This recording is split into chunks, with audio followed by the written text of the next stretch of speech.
Иако владата за момент го реши проблемот со горивото ЈСП, неизвестно е дали по потрошувачката на набавените 250 тони навремено ќе бидат обезбедени нови.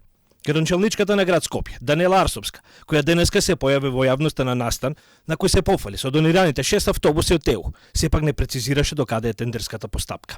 Топката е префали кон директорот на ЈСП, Драги Кушовски, кој подолго време не одговара на повиците на Алфа. А тоа ќе треба директорот на ЈСП да го прашате. Хаосот во ЈСП, кој е под директна надлежност на град Скопје, се смири дури по интервенцијата на владата. Но градоначалничката Арсовска и натаму вината за проблемите е префрла на друго место, односно не кај себе, туку кај ВМРО ДПМН и Советот на град Скопје, кои не го поддржувале низиниот план за модернизација на ЈСП.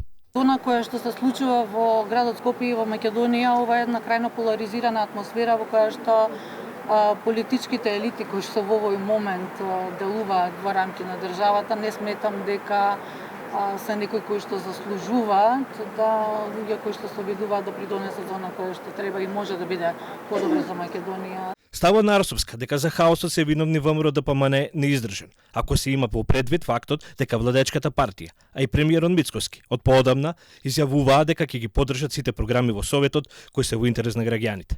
Позитивен одговор дадо и од Бирото за јавни набавки, од каде потврдија дека ќе одобрат регуларна тендерска постапка за набавка на гориво за автобусите на ЈСП, кои исто така имаат проблем и со техничкото одржување.